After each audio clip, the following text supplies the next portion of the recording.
It's me, Marky. Oh guys, it's feels like negative 27 ngayon. Long time no vlog sa YouTube. So Merry Christmas, Happy New Year sa inyo. So ngayong araw is exactly 3 years na ako dito sa Canada. So sana this year, Lord, mas marami pong blessing na dumating. At sana ito na rin yung pinakaantay ko at ng pamilya ko na mabuntot na ako sa provincial nominee. So syempre ito talaga yung pinangatiman para sa pamilya ko . So sana this year mabunot na. Kasi 9 months na lang din yung visa ko. So sabi na rin ako sa amo ko na na tag dito na kuhanan na rin niya ako ng Jamia para makapagkaroon ng work permit. Kasi sa mga lagi nanonood ng Canada vlog, di ba, maraming mga changes dito, pahirapan na yung immigration policy ngayon. So sana ma-renew pa rin ako. Kasi kung di ako makapag-renew dito sa Alberta, makahanap ako na ibang employer na dito sa Alberta para yung provincial nominee ko tuloy-tuloy pa rin. O hindi, lilipat ako ng ibang province. Pero sana, syempre second home ko na rin itong Edmonton . 3 taon rin ako dito . So sana maging maayos na. Yun naman yung dinadasal ko, na maging maayos na yung lahat ng papers ko rito. Kasi nga syempre 3 years na rin, gusto ko na rin makuha yung pamilya ko. Yung God's will, kaya lagi ako nagdarasal na makuha ko na sila. Maging maayos na ako dito.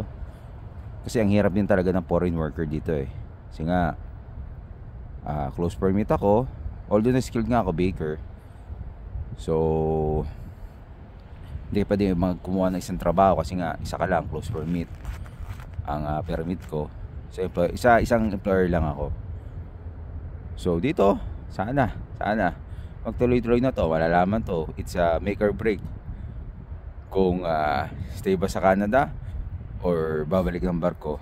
Pero sana magstay na lang dito kasi sa Canada, kasi syempre alam ko na rin may buhay dito . Pero syempre kay God pa rin naman yun kung ano yung plano niya sa akin. So hopefully and always praying na this year maayos na lahat, makuha ko na sila. Actually kahit hindi pa naman talaga kumbaga ma-nominate pa lang ako, maayos ko pa lang yung nomination ko. Maayos ko pa lang yung nomination ko ng sa provincial nominee. At then syempre yung visa ko maayos din. Pag pwede ako mag-apply habang nag-aantay ako ng application ko ng PR, basta natanggap na ng IRCC yon, pwede na mag-apply ng open permit, which means pwede na ako magdalawang trabaho, which is naman talaga gusto ko. Kasi nga ang haba ng ang haba ng break time ko . Pero mo alas 11 wala na akong ginagawa. So 11 talagang free time na yun. Syempre hindi naman sa pagmamayabang, sa tagal ko nagbabarko, tsaka kayo naman nagbabarko dyan, siya na yung katawan namin sa mahabang trabaho. Kaya minsan pag naghahanap pa rin ako, kaso hindi talaga pwede maghanap na ibang trabaho, baka mahuli, mahirap na, pauwi pa ako, mag-deport. So hintayin na lang. So hopefully ito na yung lahat ng this year na yung lahat ng na bunga nung pagtsatsaga ko, pagtitiis dito sa Canada. At nasa ganun is makasama ko na yung pamilya ko. O sige, yun lang guys. At feels like negative 27 dito. Bye bye.